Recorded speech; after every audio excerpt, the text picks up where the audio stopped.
아, 오늘도 이제 사사기 이제 보게 될 터인데, 우리가 이제 사사기를 본 지가 또 꽤 됐는데, 이 앞전에 보았던 이야기 사사기는 사실 사사기 16장에선 사사가 끝납니다. 사사에 대한 이야기가 끝나고 이제 그 이어지는 사사는 사무엘로 넘어가게 됩니다. 사무엘에 가면 이제 엘리 제사장 가문의 이야기가 나오고, 물론 사무엘의 이야기가 나오지만 엘리 제사장이 나오죠. 엘리 제사장도 이제 사사기다. 성경에서는 어떻게 아무런 기록이 없기 때문에 잘 모르겠지만 삼손이 이제 사사기에 나오는 마지막 사사가 되고, 아마 그 쭉 이어지다가 엘리, 뭐 중간에 어떤 분들이 있었는지 잘 모르겠습니다만 어떤 기록이 없으니까 쭉 이어지다가 엘리라는 제사장이 선지자죠. 그리고 제사장이면서 또 사사로서 이스라엘을 치리하게 됩니다. 근데 이 사사기에 나오는 사사들은요, 사실은 우리가 말씀을 통해서 보았지만 이스라엘 전체를 통치하는 그런 왕의 역할을 하는 게 아니잖아요. 우리가 보았던 것처럼 사사기 네 가지 구조 아시죠? 뭐죠? 처음에 이스라엘이 하나님 백성이 죄를 범합니다. 그러면 이어지는 단계가 뭡니까? 작년에 했던 걸 어떻게 기억하느냐, 막 그런 표정이에요. 죄를 범하면 어떻게? 우리 아이들이 잘못했어요. 너희들이 와봐, 맴매 하잖아요. 죄를 범하면 그 다음 단계는 징계입니다. 징계를 어떤 방법으로 하시다?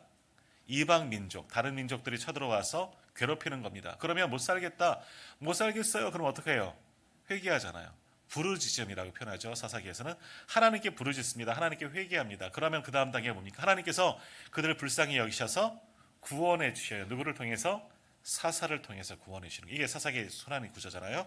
죄를 범하고 하나님께 징계받고 회개하며 부르짖을 때 하나님의 구원, 사사를 통한 구원해 주셔요.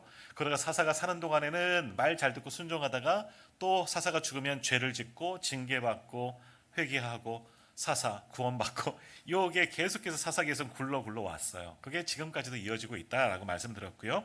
자, 여튼 사사는 하나님께서 그때를 세우셨어요. 근데 전체 사사가 하나 드러나서 예를 들어서 뭐 삼손도 마찬가지이긴 하지만 기드온, 우리가 잘 아는 사사, 뭐 온니엘, 뭐 에훗, 뭐 등등의 사사들이 전체 이스라엘을 통치하는 그런 사사였느냐? 아닙니다. 그 지역, 그 지파 중심으로. 삼손과 같은 경우는 단지파이긴 하는데 유다 지파와 조금 연관이 있죠. 같이 옆에 붙어 있었고, 단지파는 뭐 사실은 땅도 없었으니까 뭐 그 정도였고, 기드온은 므낫세, 뭐 에브라임이 막 그 반대하잖아요. 에브라임이 싫어하잖아요. 그러니까 므낫세에 영향을 끼치는 그런 사사였고, 뭐 그래요. 뭐 사사가 전체 이스라엘을 다스리는 것이 아니라 이스라엘 지도가 있으면 어느 쪽에서 공격이 들어오면, 블레셋이 들어오면 그쪽에 있는 지파에 사사를 세우시고, 저 북방 세력이 내려오면 북방 쪽에 오늘 이렇게 말이 안 나오죠. 북쪽에 있는 사람들 중에서 사사를 세우셔서 그들을 맡게 하시고, 오른쪽에 모압, 암몬, 에돔이 더 들어오면 그쪽에 있는 사사를 들어서 그들을 사용하시는 것이 하나님의 방법이에요. 그 땅을, 그 전쟁, 그 위기, 그 고난, 하나님의 징계를 정말 하나님의 도우심으로 구원케 하시는 것이 사사고, 그 지역을 다스리는 거죠. 사사는 또 한말로 판관이니까 법을 치리하고 이런 일들을 잘 감당하는 겁니다. 그러니까 한 사사가 있다고 해서 전체 이스라엘을 다스리는 사람이 아니에요. 근데 사무엘 시대로 가면, 사무엘로 이제 넘어가게 되면 그러한 사사는 이제 삼손까지였고, 사무엘서로 넘어가게 되면 엘리라는 그런 사사가 나오죠. 제사장 겸 선지자 겸 사사입니다. 영적인 지도자, 정치적인 지도자 역할을 다 함께하는 사람이 엘리라는 그런 제사장입니다. 아직 왕은 없을 때예요. 하지만 이때는 조금은 달라요. 이때는 아마도 이 엘리라는 제사장 겸 사사가 전체 이스라엘에게 영향력을 주었던 그런 지도자의 역할을 감당하는 것이고, 그 엘리 다음에 일어나는 사람이 누구냐? 사무엘입니다. 하나님께서 우리 다시 한나를 통해서, 기도를 통해서 얻은 아들이 하나님께 드려진 나실인이죠. 그래서 엘리 다음으로는 사무엘이 일어나서 사사를 하게 되는데, 사무엘도 마찬가지로 전국에 다 영향력을 끼치는 그런 사사 겸 제사장 겸 선지자 역할을 감당했던, 엘리와 사무엘은 그런 비슷한 면들이 있습니다. 물론 다른 것도 있지만 그런 역할을 했습니다. 그러니까 사무엘서에 나오는 사사의 역할과 사사기에 나오는 사사의 역할은 조금은 다를 수 있다라는 거고요. 사무엘이 끝나면 사사 시대는 종결이 됩니다. 그리고 왕으로 이어지게 됩니다. 그래서 세워진 왕이 누구다? 사울 왕이죠. 식곤증이 와서 이제 대답하기가 싫죠. 입이 꾹 닫혀갖고. 반응도 안 보이고. 제가 알아서 할게요. 이제 왕의 시대가 시작돼요. 그래서 사무엘은요. 제가 어저께 이제 그 노예 강의 가서 하는 게 사무엘서를 강의했기 때문에 이제 이런 말씀 드리는 거지만 사무엘 시대는 과도기 시대입니다. 사사 시대와 왕정기의 시대를 이어주는 그 고리의 역할을 하는 사람이 사무엘이에요. 사무엘은 그렇게 굉장히 역사 속에 중요한 인물이면서 역사의 뒤안길로 빠졌던 사람이 사무엘이죠. 사무엘의 역할은 사사 시대를 종결하고 사울 왕과 다윗 왕을 이어주는 그런 역할을 했던 이가 사무엘입니다. 그러면서 하나님께 귀하게 쓰임 받았지만 역사의 뒤안길로 쓱 빠집니다. 그러면서 남긴 사무엘의 아주 유명한 말이 있습니다. 뭡니까? 나는 기도하기를 쉬는 죄를 결단코 하지 않겠다. 나는 이제 역사의 뒤편으로 갈 거야. 왜? 왕이 세워졌으니 이제 내 역할은 끝났다는 거예요. 사사로서 역할은 끝났지만 이제 정치적인 지도자 역할은 끝났다는 거예요. 그러나 나는 영적인 지도자이기 때문에 이제 너희 앞에 나서진 않더라도 나는 하나님께 이 나라와 민족을 위해서 기도할 거야. 기도하는 것을 쉬는 것을 죄라고 표현합니다. 그렇게까지 했던 이가 사무엘. 그러면서 역사 속에서 싹 사라지게 됩니다. 그러니까 어찌 보면 사사시대는 사무엘까지가 사사시대라고 이제 볼 수가 있는 거예요. 자, 여튼 그렇게 되어지고 오늘 우리가 이제 전에 보았던 사사기 16장 이후 17장과 18장에서는 사사에 대한 이야기가 나오지 않고요. 이제 사사기가 21장까지 있고 오늘 19장이잖아요. 이제 앞으로 3장 남았는데 17, 18, 19, 20, 21장 이 5장은 사사에 대한 이야기가 하나도 남지 않습니다. 그러나 이때도 역시 사사기이고 여기서 말씀하고 싶은 것은 뭐냐 하면 오늘 보면 1절 말씀 한번 같이 읽어볼까요? 사사기 19장 1절 말씀 우리 같이 읽겠습니다. 이스라엘에 왕이 없을 그때에 아멘. 요 이야기 하고 싶은 거예요. 이스라엘에 왕이 없기 때문에 혼란했다. 그 사사기를 대표하는 말씀이 뭐라고요? 자기 소견에 옳은 대로 행하였다. 왜 자기 소견에 옳은 대로 행하였느냐? 이스라엘에 왕이 없었기 때문에. 사사기 맨 마지막 장 21장 25절 한번 찾아보시겠습니까? 맨 마지막이에요. 21장 사사기 맨 끝에 21장 25절 말씀 한번 같이 읽겠습니다. 21장 25절 말씀 우리 같이 읽겠습니다. 그때에 이스라엘에 왕이 없으므로 사람이 각기 자기 소견에 옳은 대로 행하였더라. 아멘. 그래요. 사사시대를 표현하는 게 이 말씀. 왜 이 말씀이 있느냐? 사사기가 끝나면 누가 나와요? 왕이 세워지기 때문에. 하나님의 대리 통치자인 왕이 또 하나 세워지기 때문에 왕의 정당성을 이야기하기 위해서는 이런 말씀들도 필요하고, 그래서 사사시대의 영적인 혼란을 가리켜 왕이 없었기 때문이다 라고 정의하는 겁니다. 사람들이 왜 자기 속에는 옳은 대로 살아가느냐? 왕이 없었기 때문이다 라고 표현하고요. 특히 이제 우리가 보았던 사사기 17장부터 마지막 21장까지는 사사기 21장까지는 왕이 없어서 그 혼란한 시대 상황이 어떠한 상황이냐 아주 적나라하게 보여주고 있습니다. 왕이 없어서, 이스라엘에 왕이 없어서, 왕이 없다는 것은 다른 말로 법이 없어서라고 표현할 수가 있는 거죠. 왕도 없고 법도 없고 뭐 국가도 아니고, 그러니까 사람들은 자기 소견에 내 마음대로 살아갔던 시대, 그래서 혼란했던 시대, 영적으로 육적으로 다 타락했던 시대가 사사 시대이다.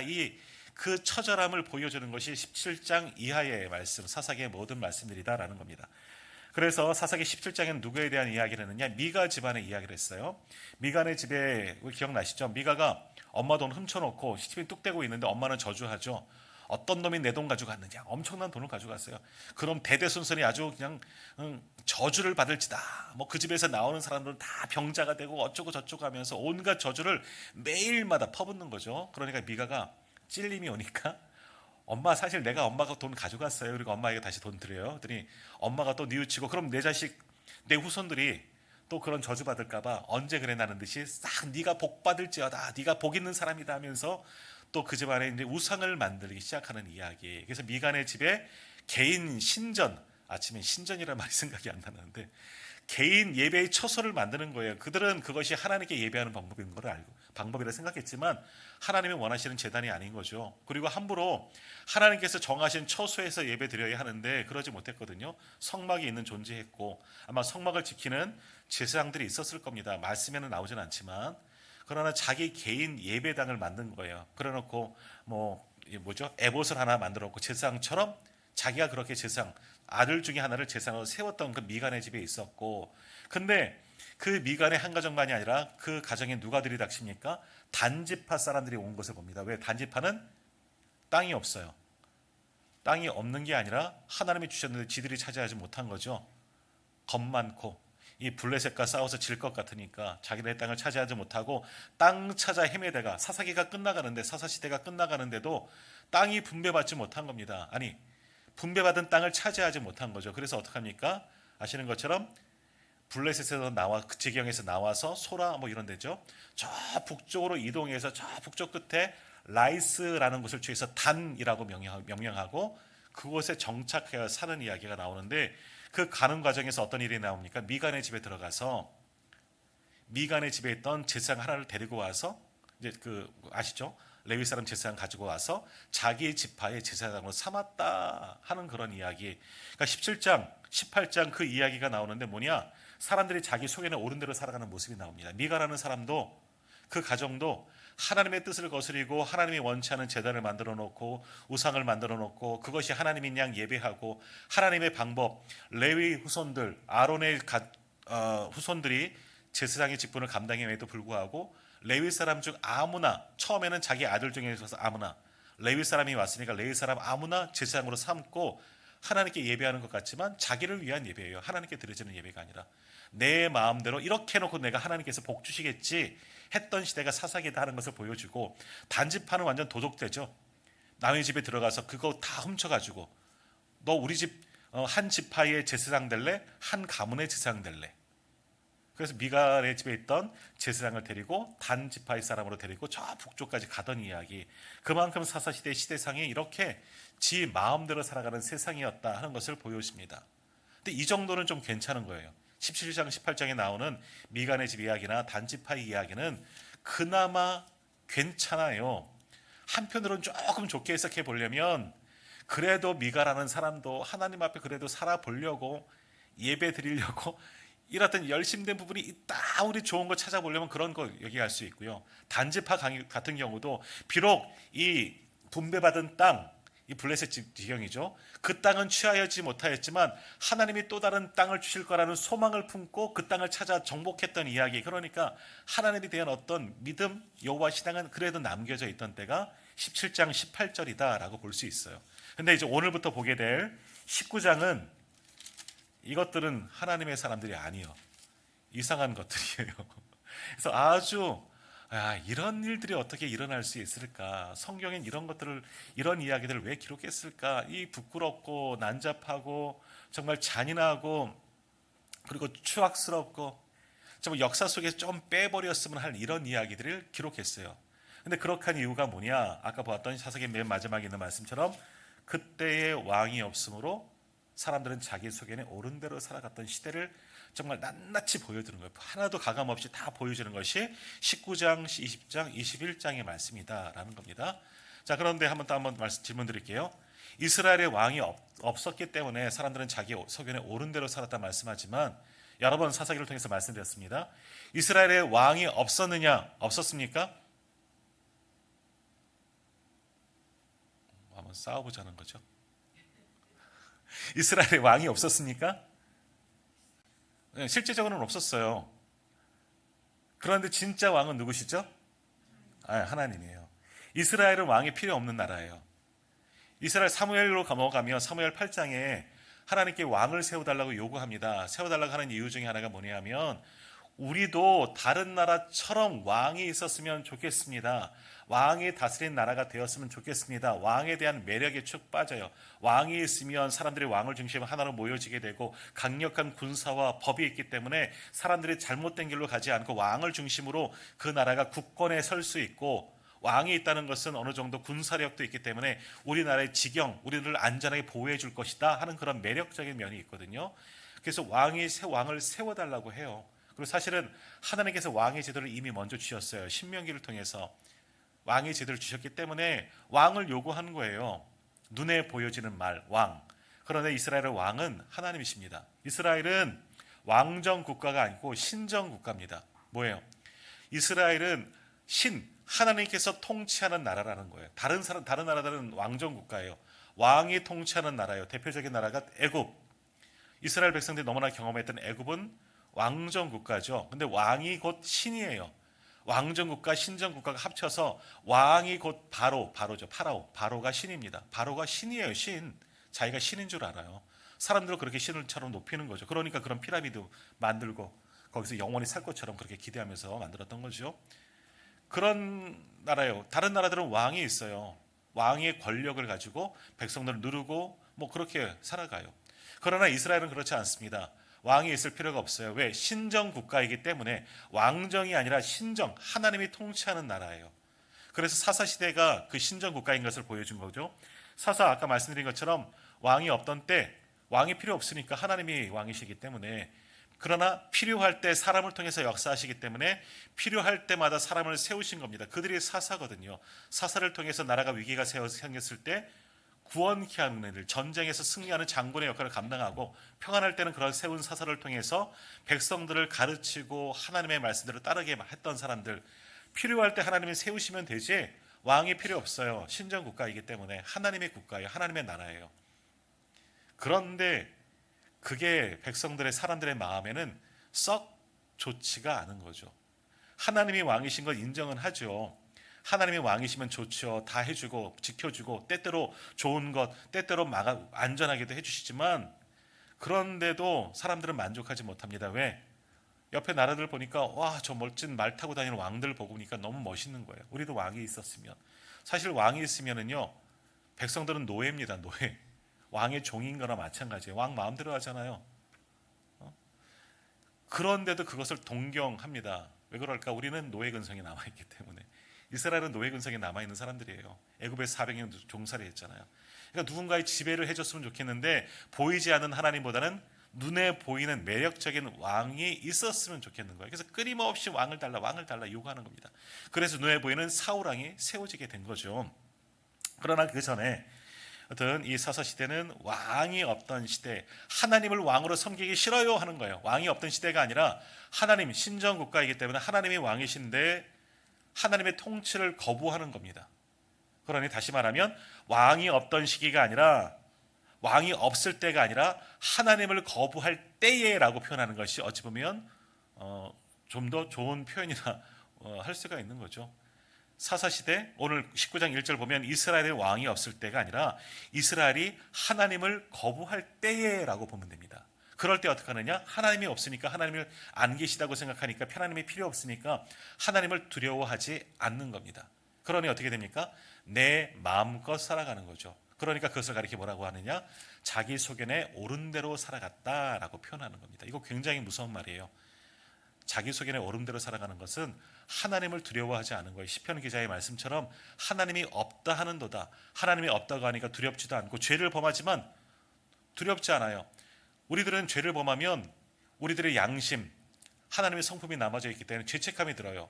나중에 이 죄 때문에 내가 심판받을 거야. 하나님의 심판대 앞에 섰을 때 뭐 두려운 마음이 있기 때문에 가능하면 죄를 안 지으려고 하지만 부시중에 죄를 범합니다. 그렇기 때문에 깨달으면 회개하죠. 그러나 하나님이 없다고 생각하는 사람은 회개할 필요가 없습니다. 하나님의 심판대가 없어요.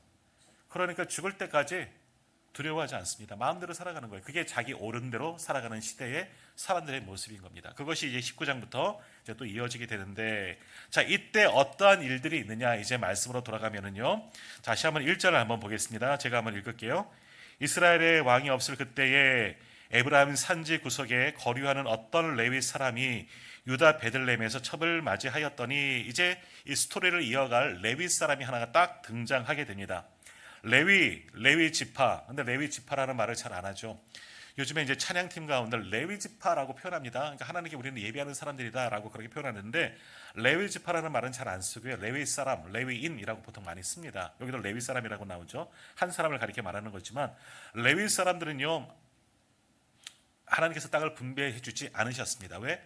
하나님이 그들의 기업이기 때문에. 그 대신 야곱의 예언처럼 흩어진다라는 그런 예언을 받았던 것처럼 각 지파로 흩어집니다. 대부분의 사람들은 예루살렘에 있죠. 나중에는 성소가 있는 그곳에 있지만 나중에는 그것이 예루살렘이 되지만, 그러나 그 전에는 성막에 있는 곳에서 하나님의 성막에서 봉사하는 레위인들 외에는 모든 레위인들은 각 지파별로 흩어져서 각 지파 속에서 뭐 하라고? 그들의 영적 지도자의 역할을 감당하게 하는 거예요. 예배를 주관하는 것이 아니라 그들에게 하나님의 말씀 있잖아요. 하나님 주신 말씀, 모세 오경 이런 것들이 율법이 있잖아요.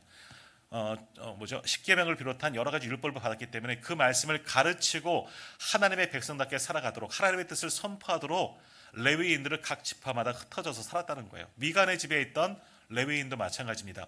유다 지파에 소속된 레위인이 먹을 것을 찾아서 그 역할을 못하니까 굶다가 어디 일할 것이 없나 에브라임 지판에 갔다가 이제 이런 일이 일어난 거죠. 오늘도 마찬가지예요. 레위 사람, 이 레위 사람은 어디에 있는 레위 사람이냐? 에브라임 산지에, 그것도 구석이라고 표현해요. 곳곳마다 레위인들이 있었다는 거예요. 그 지파 내 경내에 사람들이 있는 곳에는 마을마다 레위인들이 그래도 몇 분씩 있어서 그들의 영적 교훈을 줬는데 이 사사시대는 그런 교훈들이 전혀 먹히지 않았다는 거죠. 왜? 하나님을 두려워하지 않으니까. 왕이 없던 시대라는 거죠. 그런 거예요. 자, 그래서 에브라임 산지에 사는 1절 다시 한번 보면요, 어떤 레위 사람이라고 표현합니다. 에브라임 산지에 살고 있는 레위인이에요. 근데 어떤 일이 있습니까? 유다 베들레헴에서 첩을 맞이하였다. 두 가지가 나오죠. 에브라임 지파 영역에 있습니다. 에브라임은 유다 지파 위에 있어요. 유다 지파가 있고 그 위에 베냐민이 있고 그 위에 에브라임이 있고 그 옆에 므낫세 지파, 므낫세 반인 쪽에 있고 하지만 있습니다. 그러니까 에브라임과 이 유다는 경계가 있는 거예요. 좀 뭐 다른 나라는 아니지만 우리는 다른 도. 쉽게 말하면 에브라임은 또 잊어버렸네. 강원도 위에가 무슨 도죠? 함경도인가요? 우리는 그렇게 부르지만 북한 사람들은 뭐 다르게 부르겠죠. 그쪽이고 우리는 강원도라는 거죠. 유다는 강원도라면 이 에브라임은 그 위쪽에 있는 뭐 함경남도, 우리는 그렇게 표현했지만 북한 사람은 다르게 표현하지만 거기에 있는 거예요. 다른 경계가 다른 겁니다. 근데 이 레위 사람이 누구를 데리고 왔느냐? 유다 땅에 가서, 그것도 유다에 속한 베들레헴의 지경에 가서 한 여인을 데리고 와서 첩으로 삼았다. 근데 아내로 삼았다도 아니고 뭘로 삼았다? 첩을 삼았다. 첩이라는 것은 뭐겠습니까? 내 좋아서 만든 첩이죠. 그러면 아내가 있었을 거예요. 아내도 있었을 거예요. 아내가 뭐 죽었는지 살았는지 그 아내에 대해서는 전혀 등장하고 있지 않기 때문에 모르겠는데 첩이 있었다는 것은 이미 결혼했다는 사람이에요. 에브라임 지파 내에서 누군가와 결혼하고 거기서 가정을 이루고 살아야 되는데 이 사람이 에브라임 지파에서만 살아야 돼. 그들을 교훈하고 그들의 영적 지도자 역할을 해야 되는데 거기에 있지 않고 이 사람이 유다 땅까지 이번엔 내려갔네. 지난번 미간의 집에 나왔던 그 레위 사람은 유다 지파에 있다가 에브라임까지 올라왔는데 이 사람은요, 또 이름도 아직 안 나왔는데 위에 있다가 밑으로 내려갔어요. 유다 지파에 놀러 갔다가 한 여인을 보고 눈에 그냥 꼭 쳐갖고 그 여인을 데리고 너 내 부인하자 와서 했는데 사실은 첩을 데리고 왔다 하는 이야기예요. 레위인이 어떤 사람입니까? 하나님의 성막에서 성소를 섬기는 사람이죠. 하나님의 일을 하는 사람이죠. 물론 이 에브라임 지파에 있었다는 것은 성막에서 활동했던 것은 아니라고 볼 수가 있습니다. 하지만 아까도 말씀드린 것처럼 각 지파 속에서 영적인 지도자의 역할을 감당하는 이들이 레위인입니다. 그러니까 그들은 삶의 기준이 뭐냐? 하나님의 말씀인 거예요. 이 성경은 없었겠지만 율법이 있잖아요. 율법을 기초해서 그것을 배우고 자기도 익히고 그 말씀을 가르치었던 사람들이 레위 사람들이에요. 그러니까 레위인은 경건한 사람들이어야죠. 성결, 매일 자기의 삶 속에서 경건을 추구하고 거룩을 추구하고 성결한 삶을 살아가야 하는 이들이 레위인이었다라는 건데, 이 첩이라는 단어를 통해서 알 수 있는 것은 야, 이러한 레위인도 그러지 못하였구나. 성결과는, 정결과는, 거룩과는 거리가 먼 사람이구나. 하나님께서 가정을 이루게 하셨는데 또 누군가 첩으로, 당시에 보면 사람들이 여러 명의 아내를 두기도 하니까 아내라고 표현했다면 조금 다른 의미가 될 터인데 첩이라고 표현합니다. 좀 부적절한 관계를 취했다라고 볼 수가 있는 거죠. 그러니까 레위인이 이 정도라면, 레위인도 하나님을 섬기고 말씀대로 살아가야 할 레위인이 이렇게 첩을 취할 정도라면 그 시대가 얼마나 악한 세대이냐, 이걸 간접적으로 보여준 겁니다. 우리도 조선 말기 때 얼마나 타락했습니까? 우리 어르신들 중에서, 조상분들 중에서는 할아버지쯤들은 다 이렇게 끼고 사신 분들이 간혹 집집마다 있더라고요. 보니까 어느 집도, 야, 우리 할아버지도 이런 이 사람들이 세컨드 있었어. 이렇게 부끄러운 과거를 해서 말 안 하려고 그러지만 그때 보면은요, 우리 조상들 보면 다 그런 사람들이 많아요. 근데 그때 하나도 안 부끄러워요. 왜? 남들 다 그러고 사니까. 다른 사람들도 첩대리고 사는데 내가 첩대고 있는 게 뭐가 부끄러워? 하나도 부끄러운 일 아니에요. 이때도 그런 거예요. 이게 좋지 않은 모습인데도 불구하고 특별히 하나님을 섬기는 거룩과 성결해야 할 레위인이 첩을 뒀다는 것은 지탄받는 겁니다. 사회적으로. 우리 아내가 있지만 제가 다른 여인과 가까이 지내고 있으면 저기서 쳐다봤어요. 성도님들이 뭐라고 할게요. 얼굴 갑자기 빨개지는데 제가 이게 있어요. 교회 안 입고 나가서 막 그분하고 막 드라이브 다니고 부적절한 관계를 지내면 성도님들 보기에 어떻게 했습니까? 가끔 저기 기도 공부 같은데 그 나와요. 목사 파직이라고 하나요? 그래서 그 10계명의 7조를 어긴 죄로 아무개 목사를 이렇게 뭐 파직한다 그러나 이렇게 광고하는 게 있어요. 7계명이 뭔지 아세요? 간음. 그런 거예요. 그런 일들이 있어요. 그러면 얼마나 부적절하겠습니까? 이 시대가 그런 거예요. 레위 시대가. 그런 일 없어요, 사모님. 그렇게 쳐다보죠 지금.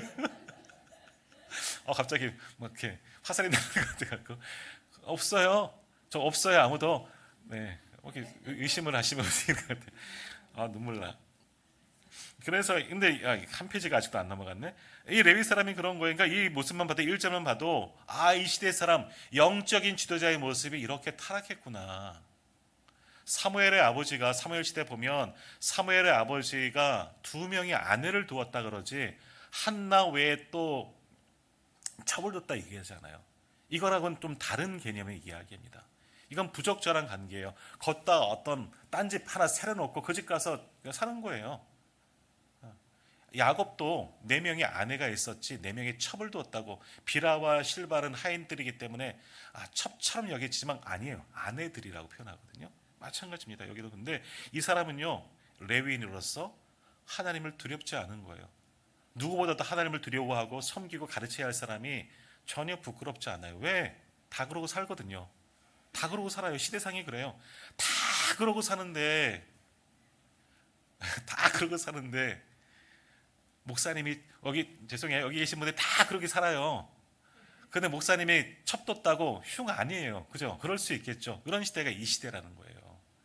이게 참 말이 안 되는 시대인데 이런 악한 시대가 사사기에 혼란했던 시대. 그 이유가 왕이 없었고 하나님을 두려워하지 않았던 시대. 그래서 지들 마음대로 살던 자기 속에는 옳은 대로 살았던 시대이다라는 겁니다. 자, 오늘 우리들을 한번 돌아봅니다. 우리들은 아침에도 말씀을 나눈 것처럼 우리가 어찌했던 문제가 있든 없든 간에 하나님은 우리를 뭐라고 부르십니다? 성도라고 부르십니다. 우리 교회는 누구의 교회? 하나님의 교회입니다. 내 교회, 목사의 교회도 아니고 이곳에 영향력 있는 어떤 분의 교회도 처음 시작한 그분의 교회도 그런 분들의 교회도 내가 우리 교회 건축할 때 다른 교회도 보면 내가 얼마나 했는데 그러면서 자기가 주인인 것처럼 행하고 있는데 아니 하나님의 교회라고 말씀하셔요. 고린도 교회 같은 문제가 있는 교회이지만 하나님은 그들을 교회 내 교회라고 말씀하시고 예수 그리스도의 핏값으로 거룩하여진 성도라고 그리고 내가 부름받은 자들이라고 이야기하시죠. 하나님의 사람들이라는 거예요. 오늘 우리도 마찬가지입니다. 세상이 어수선하고 혼란하고 여러 가지 죄악 가운데 거하더라도 우리 성도들은 세상 사람들도 다 그렇게 살아가는데 똑같이 이거 문제의식을 가져야 돼요. 우리도 똑같이 그들처럼 세상의 모든 악한 길로 가고 죄악 가운데 거하고 노아 시대처럼 죄악이 관영한 시대가 되었다고 해서 뭐 사람들이 그렇게 사는데 우리가 그렇게 살면 손해야. 우리도 저렇게 해야 돼. 이 땅 살아가려면 그들처럼 똑같이 해서는 결코 안 된다 하는 겁니다. 왜? 우리는 누구를 믿는 자, 누구 아래 살아가는 자, 하나님을 섬기는 자예요. 하나님께 예배하는 하나님의 사람이에요. 우리는 거룩한 성도예요. 그렇다면 하나님 보시기에 사람이 보는 거는 괜찮아도 하나님이 보시기에 나를 어떻게 판단할까 우리가 분명히 기억해야 되는 거죠. 레위인이라면 남들이 첩을 취하건 악을 행하던 이게 문제가 아니라 그들 잘못했다고 말할 수 있어야 되는 것이지 쟤는 첩이 한 너댓 대. 나 한 명밖에 없는데 뭐 쟤에 비하면 나는 괜찮은 거야. 이게 이렇게 할 사람이 아니라 다 끊어야 되는 거예요. 이런 것들을 멀리 해야지 하나님의 사람으로 살아갈 수가 있다는 거죠. 오늘 우리도 마찬가지인데 이 시대에 우리가 레위인입니다. 다른 사람들이 레위인, 우리 레위인 그러면요, 뭐 이렇게 목회자만 이렇게 쳐다보면서 목사님이나 잘하세요 그러겠지만 아니야, 우리가 다 레위인이에요. 왜? 베드로전서 2장 5절과 9절에 보면 이런 말씀이 있습니다. 제가 읽겠습니다. 너희도 산돌같이 신령한 집으로 세워지고 예수 그리스도로 말미암아 하나님의 기쁘게 받으실 신령한 제사를 드릴 거룩한 제사장이 될지니라 말씀합니다. 누구를 향한 말씀이에요? 목사에게 하신 말씀, 2번 장로님에게 하신 말씀, 3번 우리 모두에게 하신 말씀. 몇 번? 1번 아니고 3번입니다. 3번입니다. 우리 모두에게 거룩한 제사장이라 분명히 말씀하셨습니다. 그 다음 이어지는 9절에서 우리 너무나 잘 아는 말씀이죠. 그러나 너희는 택하신 족속이요 왕같은 제사장들이요 거룩한 나라요 그의 소유가 된 백성이라는 거죠. 왜 우리를 바깥 기이한 곳에 어두운 데서 불러내셔서 하나님의 기이한 빛에 들어가게 하셨느냐? 우리를 왕같은 제사장으로 삼기 위해서예요. 우리 모두는 왕같은 제사장이고, 우리 장로교 청취자 칼뱅은 우리를 만민 제사장서를 그래서 이야기하는 거예요. 모두가 목회자가 아니라 하나님 앞에 우리는 제사장으로서 살아가야 한다는 거죠. 그만큼 정결하게 거룩하게. 그러니까 우리가 이 땅에 레위인으로서 살아가는 겁니다. 말씀을 지키고 남들은 악한 짓을 하든 말든 그들을 권면할 수 있는 역할을 해야 되지만, 그렇지 못하도록 나는 하나님 앞에 거룩하게 신실하게 진실하게 살아가야 돼요. 이것이 오늘날 성도잖아요. 성도가 뭐라고요? 거룩한 사람들이에요. 거룩한 돌을 태우는 사람이죠. 이단들도 자기들 도에 미쳐갖고 그 도를 전하기 위해서 얼마나 많이 다닙니까? 얼마나 많이 외칩니까? 잘못된 것을 알면서도 얼마나 많이 해요. 근데 우리는 어떻습니까? 진짜를 믿으면서도 부끄러울 때도 있고, 내가 그리스도인인 거 숨길 때 있고, 이거 공개되어지면, 내가 교회 다니는 거 공개되어지면 세상에서 어떤 불이익 당할까 봐 말하지 못하는 경우도 있을 수도 있다는 거죠. 그러나 우리는 하나님께서 이 땅에 남겨두신 마지막 그릇터기가 되는 겁니다. 레위인이 되어야 돼요. 그런 모습으로 살아가야 됩니다. 그런데 오늘 말씀에 나오는 이 레위인은 그렇지 못하였다라는 겁니다. 그것을 첩을 취했다 하는 것이 그것을 보여주고 있습니다. 이 시대 상황이 얼마나 어두운가. 근데 이 첩을 한번 보십시오. 첩으로 들어왔다면 이 여인을 모독하는 건 아니지만 이 첩도요 만만치 않은 여인이에요. 레위인보다 한술 더 뜨는 사람일 수도 있는 거죠. 2절에서는 이 여인에 대해서 어떤 일들이 있었는가 바라고 2절 한번 보세요. 그 첩이 행음하고 남편을 떠나 유다 베들레헴 그의 아비 집에 들어가서 거기서 넉 달 동안 지냈다. 레위인이 유다 지파로 유다 동네에 놀러 갔다가 첩은 한 여인을 보고 야 너 나랑 같이 살자 하면서 둘이 이제 부적절한 관계로 첩으로 살고 있는데, 이 여인은 어떤 여인이야? 첩이 되어진 그 여인은 한 남자에 만족하지 못하는 거죠. 그래서 또 행음하였다. 소위 말해서 바람핀 거예요. 또 다른 사람과 바람핀 거죠. 마치 이 말씀 읽어볼 때는 호세아서가 좀 연결되어집니다. 그죠? 호세아도 그러잖아요. 음란한 여인 고멜과 결혼해라 하나님 말씀하신 것처럼 이런 일들이 일어나는 거죠. 한 여인 이 여인도 이름도 안 나오지만 한 여인은 남자에 만족하지 못하고 또 다시 이 남자 저 남자 만나는 여인이 이 레위인의 첩이 된 사람, 이 여자였다라는 거죠. 근데 그렇게 행음하고서 남편을 떠나 유다의 베들레헴, 소위 말해서 친정집에 돌아가서 사는 거죠. 이 레위인과 함께 살기로 했다가 또 행음하고서는 아버지의 집을 친정으로 돌아가서 사는 것이, 그렇게 헤어진 지가 4달 됐다는 겁니다. 왜 돌아갔을까요? 이 레위인과 아마 대판 싸웠을 겁니다. 야 뭐냐, 너 나랑 살기로 했잖아. 근데 다른 데 가서 바람피기 이 남자 저 남자 만나는 것을 다 보았더니 기가 막힌 거죠. 도대체 야 뭐냐 쌍소리 나올 뻔했어요. 도대체 뭐냐, 어떻게든 막 둘이 대판 싸운 거예요. 막 안 나왔지만 싸우고서 나 집 할 거야. 그리고 이제 돌아서서 남자를 떠나서 자기 이제 친정 집에 가서 살게 됐다. 그렇게 된 지가 4달 됐다라는 겁니다. 그런 거죠. 근데 어떻게 되어지느냐? 그 이어지는 말씀을 보면, 저도 말씀을 아까 읽다가 참 재밌더라고요. 3절 말씀 보십시오. 3절의 말씀. 그의 남편이 그 여자에게 다정하게 말하고 그를 데려오고자 하여 하인 한 사람과 나귀 2마리를 데리고 그에게로 가매 여자가 그를 인도하여 아버지의 집에 들어가니 그 여자의 아버지가 그를 보고 기뻐하니라 라고 말합니다. 4달 정도 지나니까 이 남자가요, 레위인이, 그 여인이 또 보고 싶은 거예요. 그래서 성경이 뭐라고 표현합니까? 그 여자에게 다정하게 말하고. 야, 이게 로맨스가 또 나오네요. 다정하지 않으신가 봐요, 다들. 다정하게 말하고. 그러니까 좋은 말로 타이르고, 아이고, 야, 그때는 내가 괜히 큰 소리 쳤다. 이제 같이 살자. 또 데리러 이제 간 거죠. 사탕 발림하면서 또 미안했다. 아이, 그때는 내가 그냥 욱하는 김에 내 성질 알지? 그러면서 또 이제 가면서 좋은 말 이런 말 하면서 이게 뭐라 그래야 되나? 처가라고 봐야죠. 거기 가서 그 여인을 만나고 이제 막 이야기하는 거예요. 그래서 그 여인을 데려오려고 하인 한 사람도 데리고 오고, 하인이 있다는 것은 여유가 있다는 거죠. 이 레위인도. 그리고 나귀 한 마리, 두 마리, 나귀 두 마리를 데리고 온 겁니다. 왜 두 마리죠? 나 타고 첩 타고 그러려고 두 마리를 데리고 간 거예요. 그렇게 그 처가로 갔더니 어떻게 됩니까? 그 여인의 아버지가 그를 보고 기뻐하였다. 아이고, 감사하는 거예요. 감사한 거. 왜 기뻐했을까요? 이 말썽꾸러기 우리 딸 좀 데려가 달라. 뭐 등등도 이유가, 여러 가지 이유가 있을 수 있겠지만, 당시에 이게 보면 율법적인 문제가 되는 겁니다. 근데 문란한 세대인 것을 보여줘요. 이런 상황이 되어지면, 이런 부적절한 관계가 되어지면, 이 여인이, 이제 여인에 대한 어떤 정결법이 굉장히 좀 이스라엘 법은 까다롭긴 한데, 이렇게 아무나 행음하고 이런 식으로 다니면, 결혼하지 않고 이렇게 하는 일들이 있다면 공개 처형이 가능한 율법이 있습니다. 다시 말하면 이 아버지는 자기 딸의 일들이 사람들에게 소문이 나고 발각되어지면, 율법대로라면 사람들에게 끌려가서, 그 가늠하다가 예수님 그 만났죠. 가늠한 여인을 만나서 죄 있는 자가 돌로 치라, 그 사건처럼 사람들에게 모인 상태에서 돌로 쳐서 맞아 죽을 사람이 이 여인이 되는 거예요.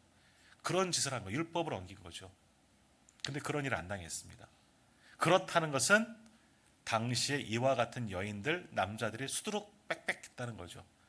그러니까 저 집 그러더니 말거니 우리 집도 그런데 뭐 저 집 갖고 뭐라 그래? 이런 상황이 되어버린 거예요. 그러나 어쨌든 이 아버지는 자기 딸이 그러고 있으니까 마음이 불편한 거죠. 혹여나 율법을 거론하고 누가 시비를 걸면 내 딸이 죽을 수 있거든요.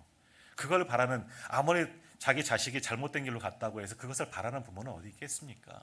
아무래도 내 자식이 잘못하더라도 그것을 보호하는 것이, 변호하는 것이 부모의 입장이잖아요.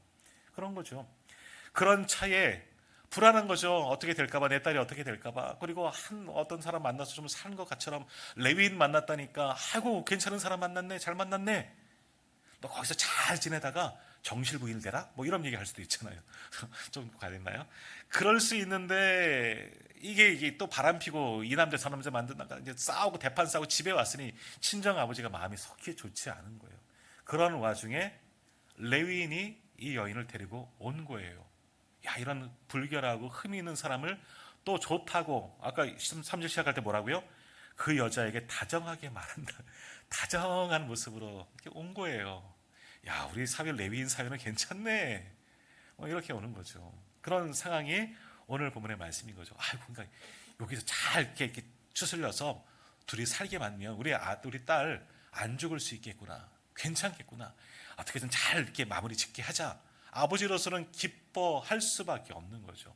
이런 율법적인 관계가 여기 다 들어가 있다라는 겁니다. 그런 거 보고 이제 기뻐하지만, 뭐 1절에서 3절 우리가 쭉 읽었지만 별것 아닌 것처럼 보여져요. 그냥 그 시대 상황이 이래요.